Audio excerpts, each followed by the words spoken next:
Neste vídeo vamos falar sobre as alterações ao nível do IRC que nos traz o Orçamento Geral do Estado para 2025. Vamos começar por fazer uma abordagem global das grandes alterações do Orçamento Geral do Estado de 2025 em termos de IRC e também ao nível de benefícios fiscais. Um quadro geral das alterações e a comparação com o ano de 2024. Em 2025, no que diz respeito a gastos suportados com contratos de seguros de saúde e de doença, os gastos suportados com estes contratos são considerados para efeitos da determinação do lucro tributável em valor correspondente a 120%. Trata-se de uma nova medida.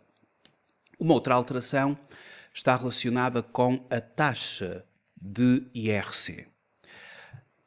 Em 2024, e não esquecer que as alterações do Orçamento Geral do Estado para 2025, quando estivermos a falar de declarações de âmbito anual, como acontece com a declaração Modelo 22, estas alterações elas só vão ter impacto quando entregarmos a declaração Modelo 22 de 2025 em 2026, até 31 de maio.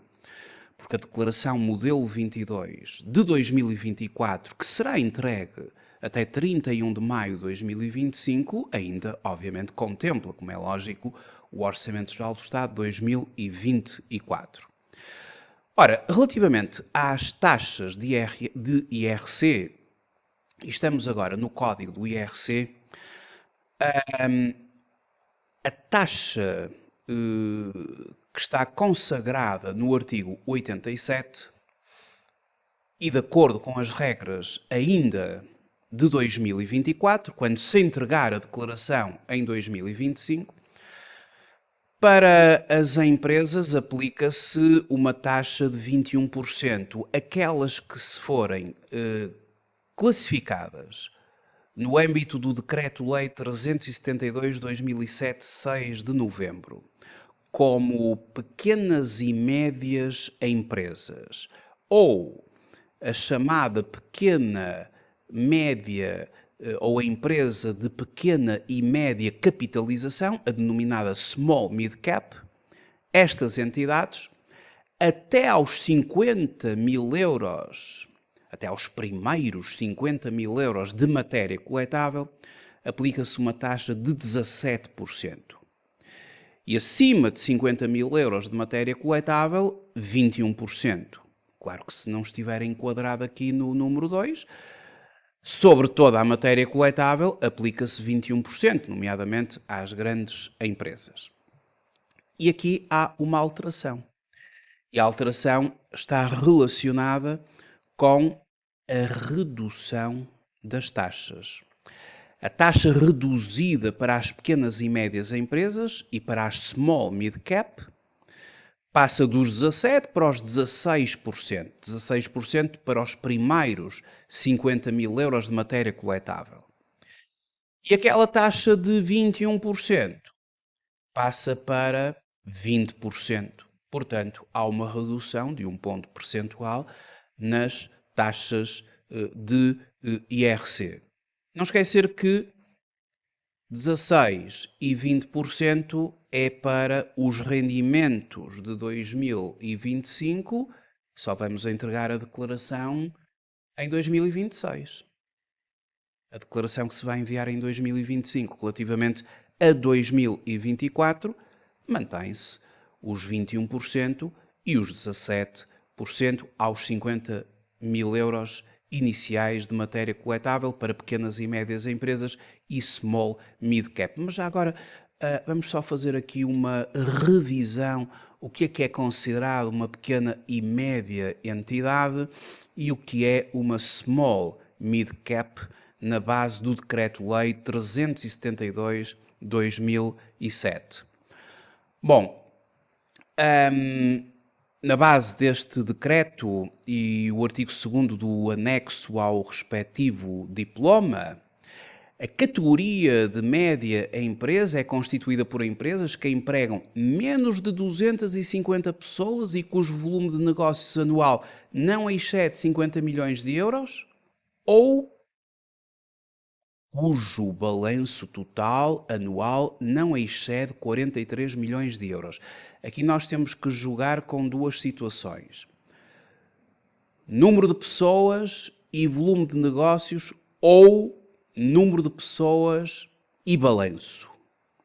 Se uma delas estiver abaixo, se pelo menos uma delas estiver abaixo aqui dos limites, é considerada uma média empresa.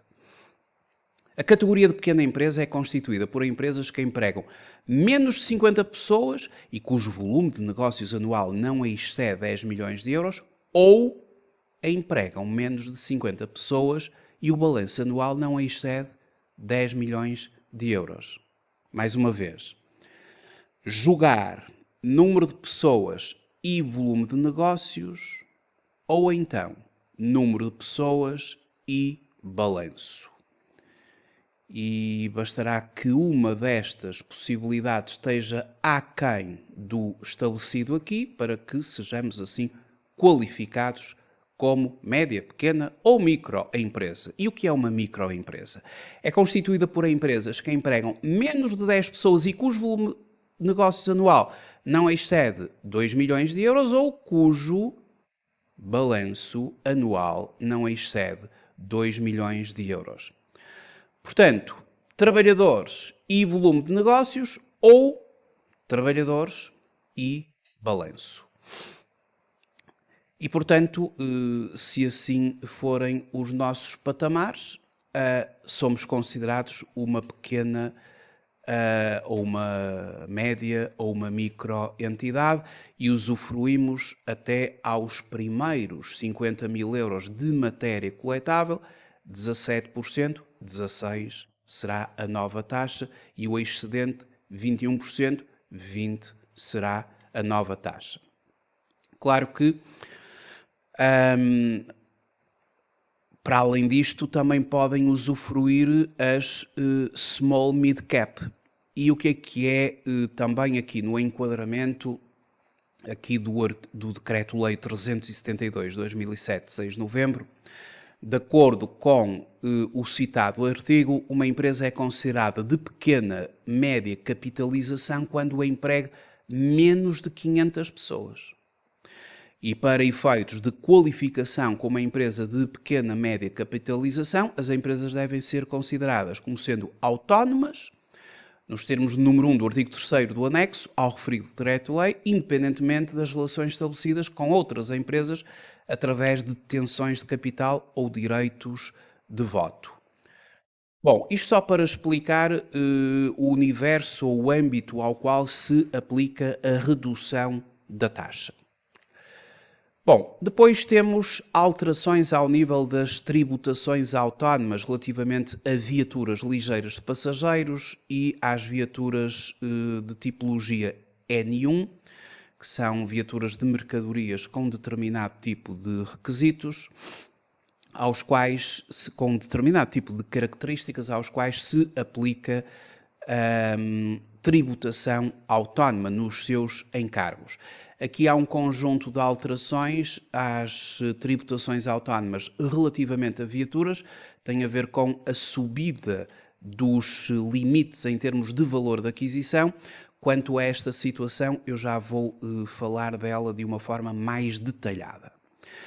Em relação à tributação autónoma para as despesas de representação, as despesas de representação estão sujeitas à tributação autónoma à taxa de 10%. E despesas de representação são tributadas autonomamente à taxa de 10%, os encargos efetuados ou suportados relativos a despesas de representação, considerando-se como tal, nomeadamente, as despesas suportadas com recepções, refeições, viagens e passeios oferecidos no país ou no estrangeiro a clientes ou fornecedores, ou ainda a quaisquer outras pessoas ou entidades. Esta é, digamos que, o novo texto, porque, e vamos ali ao código do IRC, ao artigo 88, que na redação anterior, não é? Mas que em 2024 é aquela que ainda se deverá considerar, como eu já expliquei, relativamente às despesas de representação, colocava aqui espetáculos oferecidos no país ou no estrangeiro a clientes ou fornecedores. E, portanto, isto saiu ali da norma para 2025. E, portanto, despesas de representação já não incluem os tais espetáculos, já não são esses espetáculos tributados a 10%. Uma outra alteração refere-se ao agravamento de 10 pontos percentuais nas taxas de tributação autónoma quando existe prejuízo fiscal. E aqui é uma disposição transitória. Ou seja, quando as entidades têm um ano em que ocorre prejuízo para efeitos fiscais, as várias tributações autónomas que estão consagradas no artigo 88 aumentam 10 pontos percentuais. Portanto, uma tributação autónoma de 10 passa para 20, uma de 8 passa para 18, uma de 25 para 35, aumenta tudo 10 pontos percentuais. Mas isto não é aplicável. Portanto, este aumento, este agravamento de 10 pontos percentuais não é aplicável em 2025, quando o sujeito passivo cumprir cumulativamente as seguintes condições: ter obtido lucro tributável em pelo menos um dos 3 períodos de tributação anteriores, 2022, 23 e 24, ou 24, não é? E ter cumprido as obrigações declarativas de ter entregue a declaração modelo 22 e informação empresarial simplificada dentro do prazo legal para os 2 períodos de tributação anteriores, 2022 e 2024. Ou então, quando se tratar do período de tributação do início da atividade ou de um dos 2 períodos seguintes, se estiver aqui nesta situação, também não há o agravamento de 10 pontos percentuais nas taxas de tributação autónoma em caso de prejuízo fiscal. Isto é uma disposição transitória. Depois temos o incentivo à valorização salarial, que está estabelecido no artigo 19b do Estatuto dos Benefícios Fiscais, em que as empresas podem usufruir de uma majoração de 200% para aumentos salariais a partir de 4,7%.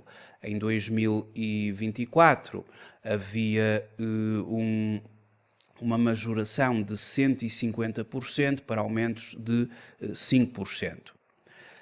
Quanto ao regime fiscal de incentivo à capitalização, que está previsto no artigo 43D do Estatuto dos Benefícios Fiscais, o spread que lá está contemplado, ele é aumentado em 2 pontos percentuais e a dedução é majorada em 50% em 2025. Em 2024 o spread era de 1,5 pontos percentuais e a dedução era majorada em 30%, portanto aumenta o spread, aumenta a percentagem da majoração. O regime da Zona Franca da Madeira é alargado até 31/12/2026. O regime extraordinário de apoio a encargos na produção agrícola, como disposição transitória, é prorrogado até 31 de dezembro de 2025. Mas vamos agora falar de uma forma mais detalhada sobre a questão das tributações autónomas. Ora bem, as tributações autónomas, como nós sabemos, são taxas de imposto que estão contempladas no artigo 88 do Código do IRC e que se aplicam a um conjunto de gastos e encargos que as entidades reconhecem. E, portanto, temos aqui uma lista, uma tabela que compara 2024 com 2025, com o novo 2025. A generalidade das tributações autónomas mantém-se igual. Portanto, as despesas não documentadas continuam com 50%. As despesas não documentadas relativas a sujeitos passivos total ou parcialmente isentos mantém-se em 70%. As despesas de representação, 10%. Em 2025 saem os tais espetáculos, como eu já tinha referido. Os pagamentos efetuados a qualquer título a pessoas singulares, coletivas, residentes em território com regime fiscal mais favorável mantém-se em 35%, portanto é tudo igual. Idem, e quando o sujeito passivo for total ou parcialmente isento de IRC e não exerça a título principal uma atividade de natureza comercial, industrial ou agrícola, 55-55. As ajudas de custo e a compensação pela deslocação em viatura própria do trabalhador ao serviço de entidade patronal não faturados a clientes, escriturados a qualquer título, com exceção na parte em que haja lugar a tributação em sede IRS, portanto, naquela parcela que ultrapassa o limite para as ajudas de custo e que fica sujeito ao IRS, essa não tem tributação autónoma, faz tributação autónoma de 5%. Os lucros distribuídos por entidades sujeitas a IRC, a sujeitos passivos que beneficiem de isenção total ou parcial, fazem tributação a 23%, igual, tanto em 2024 quanto em 2025. Depois temos os gastos relativos a indemnizações decorrentes de cessação de funções de gestor-administrador, 35-35, mas aqui é preciso fazer ali a leitura do 88, artigo 88, número 13, a linha A, e os gastos relativos a bónus e outras remunerações variáveis pagas ao gestor-administrador, aqui o 88, número 13, a linha B, 35-35, não dispensa a leitura da base legal, porque isto tem mais algumas questões aqui em causa. Só para referir que não há qualquer alteração nas tributações autónomas. A alteração ocorre ao nível dos encargos com viaturas. E, portanto, o artigo 88 do Código do IRC diz-nos que no seu número 5, consideram-se encargos relacionados com viaturas ligeiras de passageiros, motos e motociclos, nomeadamente as depreciações, e aqui as depreciações contabilísticas, rendas ou alugueres, os seguros, a manutenção e conservação, combustíveis, impostos incidentes sobre a sua posse ou utilização, mas aqui, nomeadamente, portanto, a título exemplificativo, ou seja, quaisquer encargos, isto tem mais abrangência, quaisquer encargos relacionados com viaturas ligeiras de passageiros, motos ou motociclos, são objeto de tributação autónoma. Mas, se tratar de viaturas ligeiras de passageiros, viaturas ligeiras de mercadorias da classe N1, motos ou motociclos, e aqui inclui viaturas a gasóleo, a gasolina, também a GPL. Em 2025 há um aumento do valor de aquisição.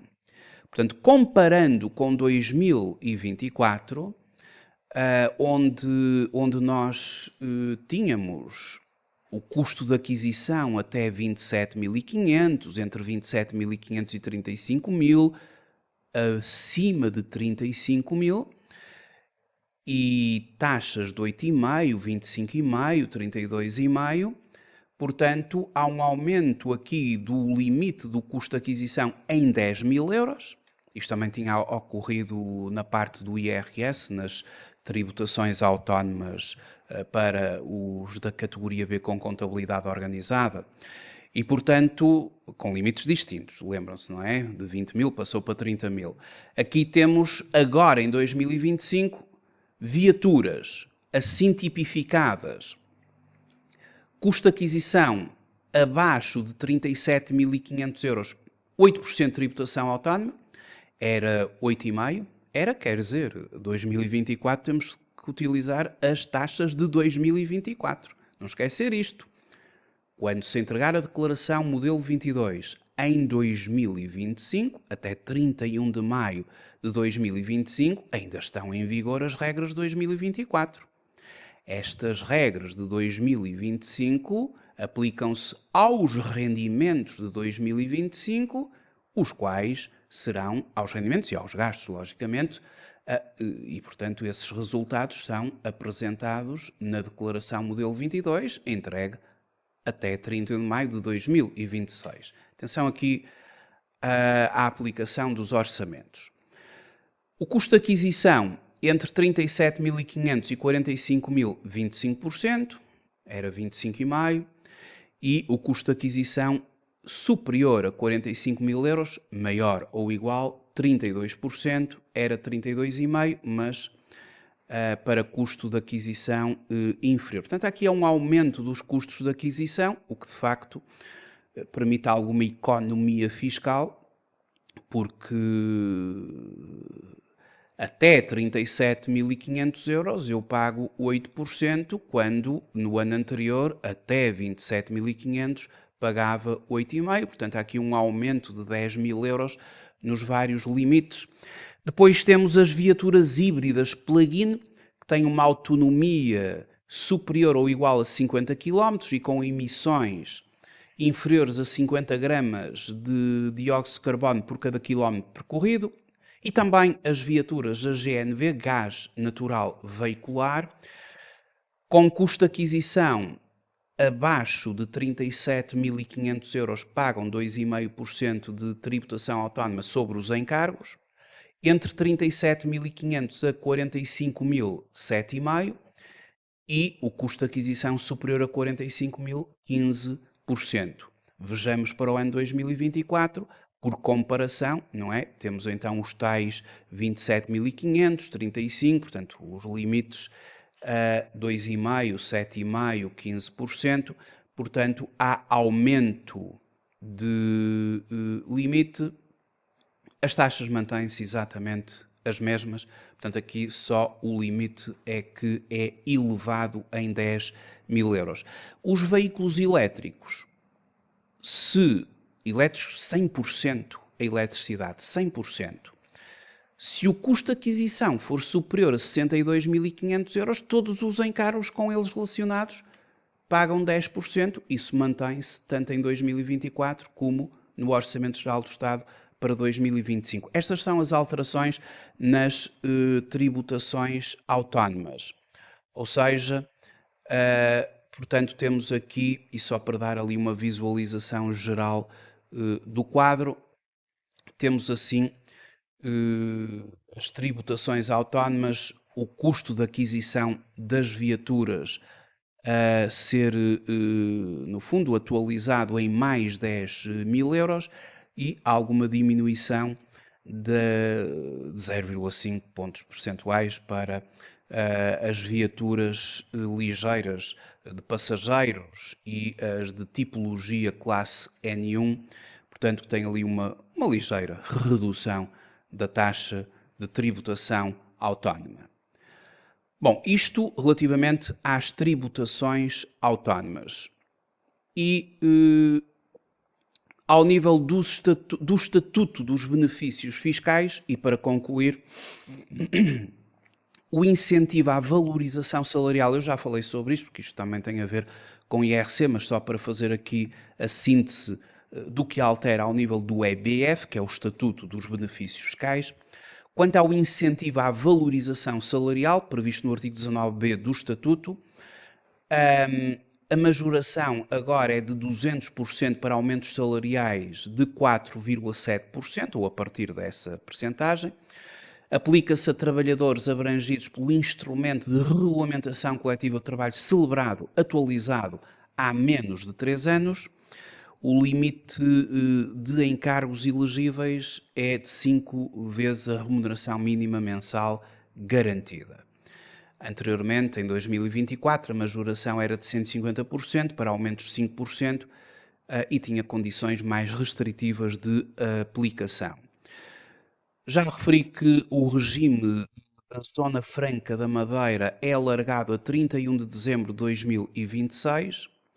os incentivos à recapitalização do artigo 43b do Estatuto dos Benefícios Fiscais, aplicável a entradas de capital em qualquer sociedade participada, porque anteriormente limitado a sociedades em perda de metade de capital, limitado a sociedades em perda de metade de capital. Depois, o incentivo à capitalização do artigo 43D do Estatuto. O spread é aumentado para 2 pontos percentuais e a dedução é majorada em 50% em 2025, anteriormente 1,5 pontos percentuais de spread e a dedução majorada em 30%. E depois temos as deduções no âmbito de parcerias de títulos de impacto social, prorrogação até 31 de dezembro de 2025, os incentivos fiscais à atividade silvícola e agrícola, prorrogado até 31 de dezembro de 2025, entidades de gestão florestal e unidades de gestão florestal, prorrogado até 31 de dezembro de 2025, e as embarcações eletrossolares ou exclusivamente elétricas, aqui na base legal, e estamos a falar de base legal contemplada no Estatuto dos Benefícios Fiscais, prorrogado até 31 de dezembro de 2025. Portanto, são estas as alterações ou as atualizações que o Orçamento Geral do Estado nos traz, quer para efeitos de IRC, quer para efeitos de Estatuto dos Benefícios Fiscais. Muito obrigado por ter visualizado este vídeo. Até uma próxima oportunidade. Até breve.